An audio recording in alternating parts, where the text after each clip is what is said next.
At 11:03 p.m., the knock came like a confession that had learned how to knock. When I opened the door, my beautiful neighbor stood there, stripped of charm.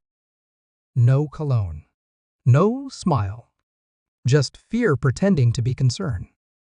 "I don't know how to say this," he said. His eyes slid past me, already fleeing. "Your wife is at my house." Time didn't stop. It sharpened. I didn't ask a single question.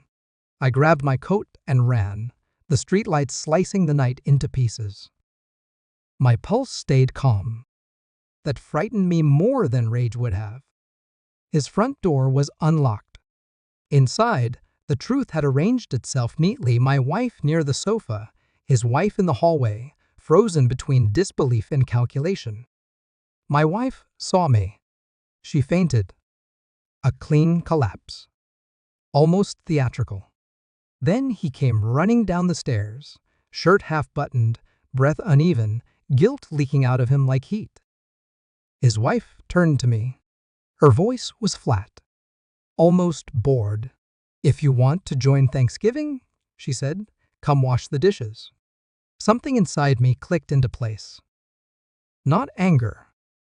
Alignment. I carried my wife home.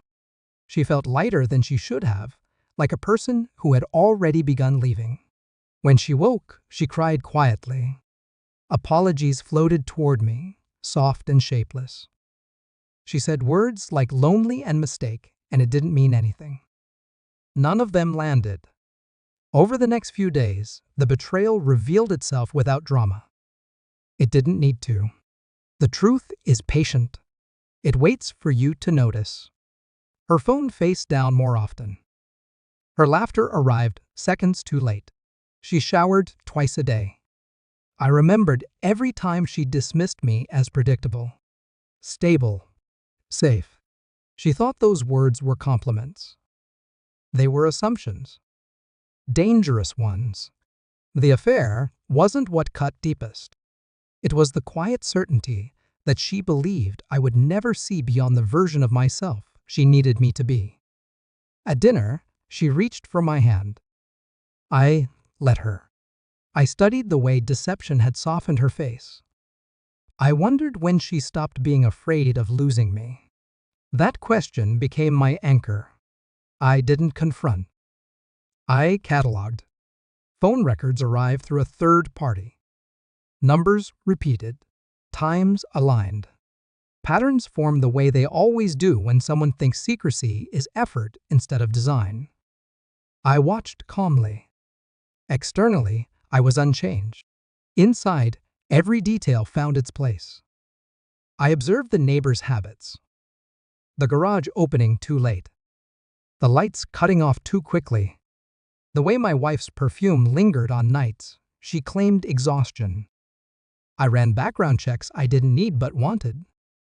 I traced finances no one thought to hide. I remembered conversations from years ago, offhand remarks about my work, my travel, my simple life. They never understood the difference between quiet and small. One afternoon, my daughter-in-law called. Her voice was loud, playful, entitled, "If you want to join Thanksgiving," she shouted, "come wash the dishes." I paused. Let the silence do the work. "Enjoy," I said. That night, I posted photographs. Nothing extravagant. Just truth rendered in glass and snow, a villa in Switzerland, clean lines, private air. By morning, my phone rang 71 times. I didn't answer a single call. The final confirmation arrived in a thin envelope. Unassuming. Accurate. I placed it on the table between us.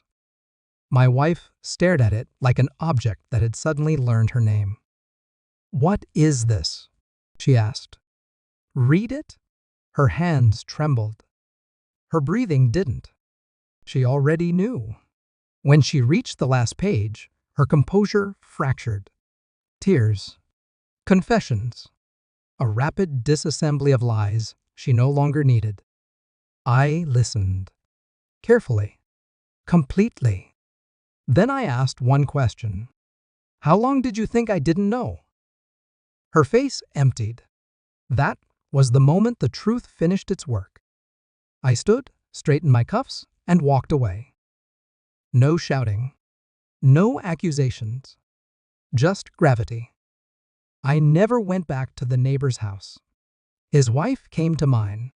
She sat across from me with perfect posture, anger compressed into elegance. I slid copies of the evidence across the table, not everything. Just enough. She read without blinking. You planned this, she said. Yes. Why show me? Because lies collapse faster when more than one person knows the truth. She nodded once. That was enough. The fallout was methodical. Lawyers spoke softly. Assets moved silently. The neighbor avoided my street. My wife pleaded. I changed the locks. When Thanksgiving arrived, I was already gone, standing on a terrace in Switzerland, watching snow decide where it belonged. Betrayal doesn't destroy you. It clarifies. I don't think of my wife with anger anymore. I think of her as a lesson written in clean handwriting. She mistook my restraint for weakness. She learned too late that control is louder than rage. The calls stopped. The world adjusted. I didn't win. I didn't lose. I exited a life that no longer deserved me. And I never answered the door again.